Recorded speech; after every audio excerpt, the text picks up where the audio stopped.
Good day, ladies and gentlemen. This is Attorney Nick Caraco, live from Elmhurst, New York. Today, we're going to talk about the Child Status Protection Act, or CSPA. This law intends to cover cases wherein your child turned 21 or older when the visa becomes available. For purposes of today's topic, we're going to talk about the cases where CSPA applies. We're going to talk about the impact of CSPA on pending or approved U.S. applications. We'll talk about the eligibility requirement.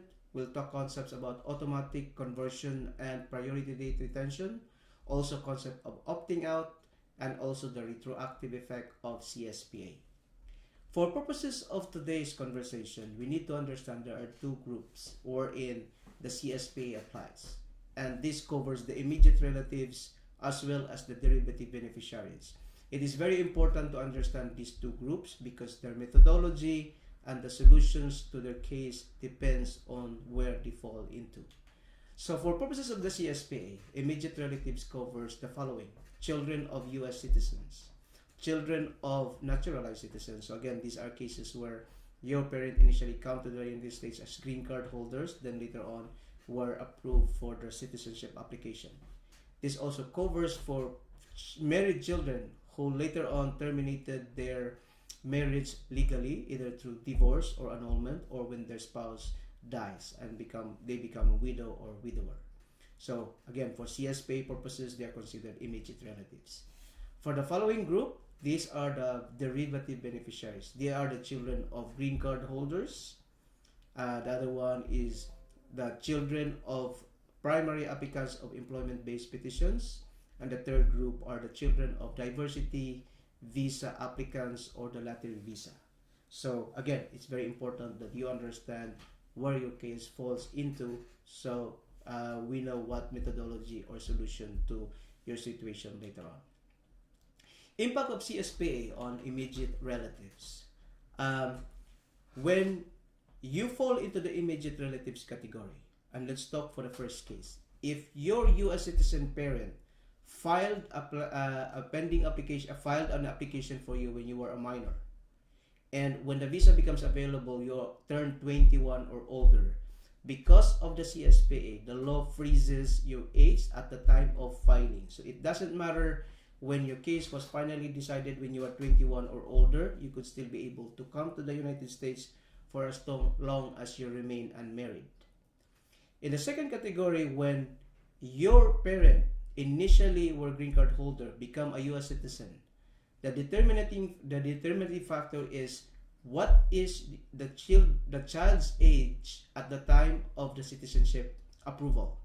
Because if at the time they are already 21 years old or older, then CSPA does not apply to them. However, when your green card holder parent become a U.S. citizen and you are still below 21 years old, CSPA applies. So it means that if the application were decided you are already 21 or older, then you will still be able to come to the United States. In the same manner, for children who are all formerly married but terminated their marriage legally, either through divorce or annulment, or become widowed, if they are still below 21 years old at the time of the termination of marriage, then they would still be able to come to the United States.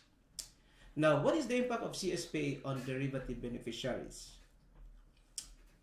The law freezes their age at the time the visa becomes available. So meaning, if, and there will be calculations involved in this particular category. But there's two requirements for you to be able to avail of CSPA. Number one, based on the calculations that we'll be talking about in a bit, your age, the resulting age, will be less than 21 years old. The moment that you've determined that, you have to take note that the second requirement, make sure that your child seeks to acquire the LPR status or the lawful permanent resident status within 1 year from the time the visa becomes available. And we'll talk about that scenario also. So what are these eligibility requirements then? So first, after calculating the CSPA, your child's age should be, or the adjusted age of your child should be below 21 years old before you be able to avail of the CSPA. The second requirement is that you seek to acquire LPR status within 1 year from the time the visa becomes available. So again, klaruhin ko lang before we proceed because it might confuse you. If your parent is a US citizen and they file a petition when you are a minor, it doesn't matter when you turn 21.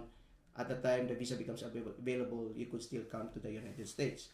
If at the time of your parent, when they naturalized and you were below 21 years old at the time, it doesn't matter what age you become when the visa, you have. By the time the visa becomes available, they can still be able to come to the United States. However, for derivative beneficiaries, you have to take a look at when the visa becomes available by looking into the visa bulletin. And let me shift to the screen here. Visa bulletins are updated or issued every month, so you have to watch the Department of State.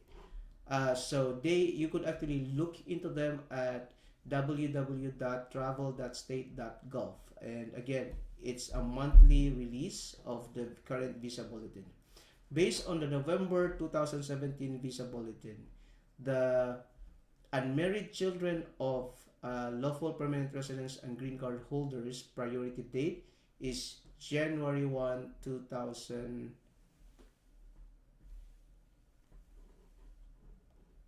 I could not read it. 2007. So you have to use the table A and not the table B. In the same manner, when you scroll down under the employment-based category for the Philippines, they are still looking into January 16, 2016 to January 15, 2016 as the priority date. So why is that important? It is important because when you apply for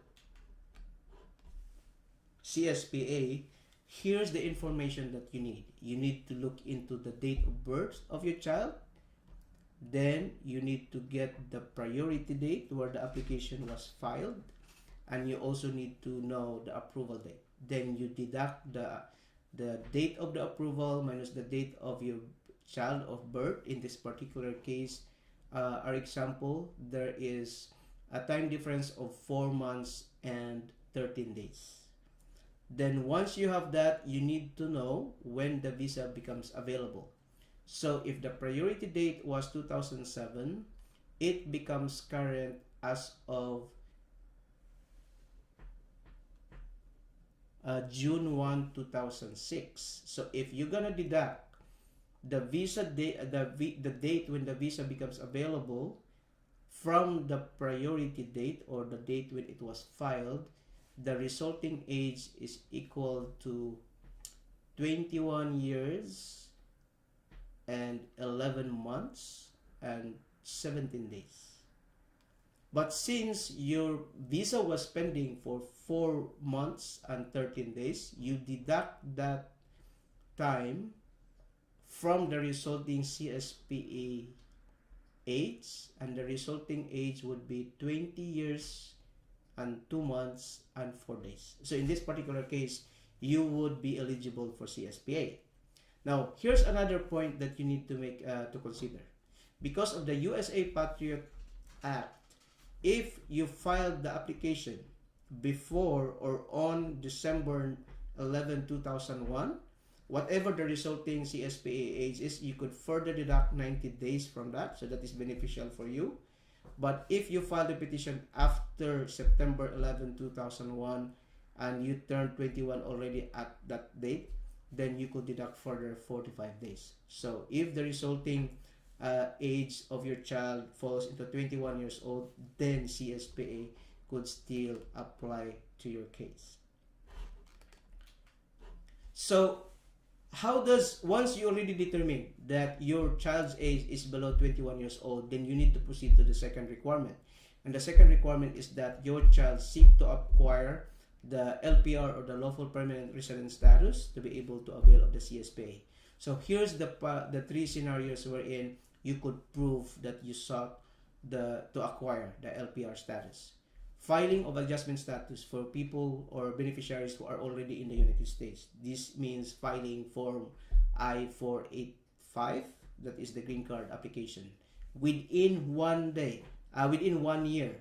So in this particular case, if the visa becomes available on June 1, 2017, so that beneficiary should be able to apply for Form 485 when they are in the United States within 1 year from June 1, 2016 to 1 year later.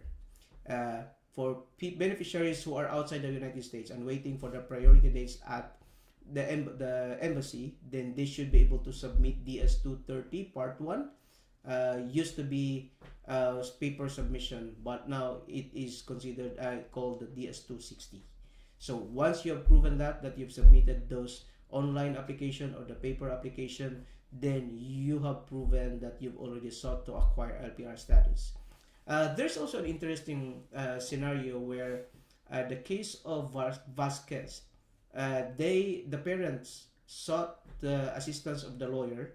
However, the lawyer did not do anything for 1 year, and so when they actually applied for the green card application, USCIS denied it because they said that, oh, you failed to prove that you sought the relief within 1 year, but it was decided by the higher reviewing authority that USCIS was wrong because seeking the assistance of a lawyer can be used as proof of seeking to acquire status of an LPR. So if your case falls into this and you've already determined through calculations that your child's age is less than 21 and you've acquired status of an LPR in any of these three scenarios, then you have a very good chance, or you should be able to argue your case that your child was eligible for CSPA. Okay, so unless you have other questions about that, I'll proceed with the concepts of auto conversion. So after you have made those calculations and it turned out that your child still is 21 years old or older, it means that CSPA doesn't apply to them. So what happens then? So if you are a green card holder parent and your unmarried child becomes 21 or older, they are automatically converted from F2A to F2B. It only means that their priority date will be retained and they will be automatically converted without you having to do anything from F2A to F2B. So it will mean that they have much longer waiting period because as of now, based on the November visa bulletin, the F2B category is still in 2007. So it will still be a 10-year wait for them. If you already if you are a U.S. citizen parent and then your unmarried child becomes more than 21 years old, then again their category would fall into a different category. They would be able to retain their priority date. You don't have to file another application for them, but it will be a longer wait for your children because the CSPA does not apply to them. So let's talk another concept then. Again, this is the auto conversion. Age out children, I will just like to simplify this. Age out children will automatically be converted to the appropriate category and will retain the original priority dates. So this case generally applies from unmarried children of green card holders to become unmarried child and daughters of green card holders. Now, I have some bad news here, not so good news. If your child, after calculation of the CSPA, still had turned out to be 21 years old or older, then only the following children of green card holders qualify for auto conversion, right? So as I mentioned a while ago, if you are an unmarried child of a green card holder, but at the time the visa become available, your age, as per all the calculation, you are still 21 or older, then your parent doesn't have to file anything for you. The law automatically converts your application and you retain the priority date. However, that particular approach or methodology or solution does not apply to the following. If you are a derivative beneficiary of other family-based petition, so example, the sibling of your parent filed a petition for them. By the time the green card is available, the visa number is available for you, you are already 21 or older, then you do not avail of your case is not automatically converted and you don't retain the priority date. It only means that as soon as your parent comes to the United States, they have to file a petition, immigrant petition for you. They don't have to wait for the green card. They can actually use their immigrant visa stamp as proof that they are already resident of the United States. This also does not apply for children of primary applicants of employment base. It means that if your parent is a direct beneficiary of an employment-based petition, but however, by the time the visa number becomes current, and after calculating your CSPA age, you still turned out to be 21 or older, it means that the priority date of your parent cannot be retained and there is no automatic conversion for you. It means that as soon as your parent comes to the United States as a green card holder, then they have to file a petition for you. So that's the not so good news about those groups or children of sibling visa, the primary beneficiaries or beneficiaries of employment base. Another concept that we need to talk about is the opting out provision. So this applies to unmarried children of LPRs, in which case their parent applies for citizenship. And the resulting factor is, if you're gonna look into the November 2017 visa bulletin, the priority date for unmarried child of a green card holder and unmarried child of a US citizen is January 1, 2007. So in this particular case, it doesn't matter if your parent, green card holder parent, applies and get approved for citizenship, the waiting period is still the same. However, before September 2017, so let's say January or June up to June 2017, the difference between the waiting period of children of green card holders and children of US citizen is about 5 years time difference. So, and it is even beneficial for the unmarried children of green card holders than the unmarried children of a citizen. So at that point in time, it's not advantageous for the green card holder parents to apply for citizenship if they have pending petitions for their unmarried child, because it only means that their unmarried child will still have to wait 5 more additional years than if they would be maintained being a green card holder at that point in time. So what I'm saying is, if your green card holder parent thinks or consider applying for citizenship, they have to look into the monthly visa bulletin if it is beneficial for them to do that. And if they are not so sure, then I would recommend that they consult a lawyer to be able to get better guidance. Okay, so the problem in the Philippines is that we don't have access to US immigration. So there might be cases wherein as of August 6, 2002, if your case is still pending and you were already told that you will not be able to come to the United States because you already age out, then maybe we'll reconsider and look into your case again. CSPA was effective on August 6, 2002.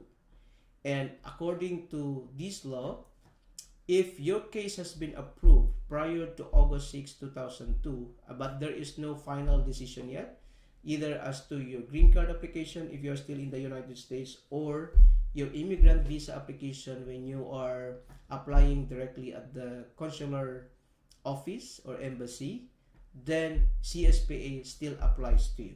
Remember what I said. If your petitioner were US citizens and you remain unmarried, you could still come to the United States by using the benefits of the CSPA. This also applies to cases which are still pending on or after August 6, 2002.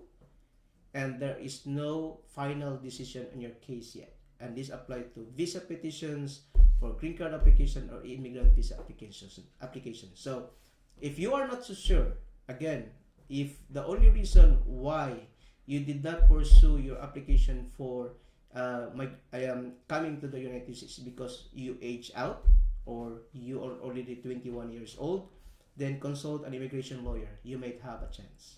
So again, I'll review your questions below, and I will try to answer them as soon as I can. And thank you very much. Again, this is Attorney Nick Caracal. By the way, I have one last slide here. Starting now, I will be starting my YouTube channel. So if you would want to be updated on U.S. immigration, please subscribe to my YouTube channel. It's called Nicholas Caracal. Or if you would want to see tutorial videos or some success stories on immigration law, you can visit my website www.idream-america.com, because your case may fall into one of those cases and you might have an idea that you still have a chance. Again, thank you very much and God bless. Bye-bye.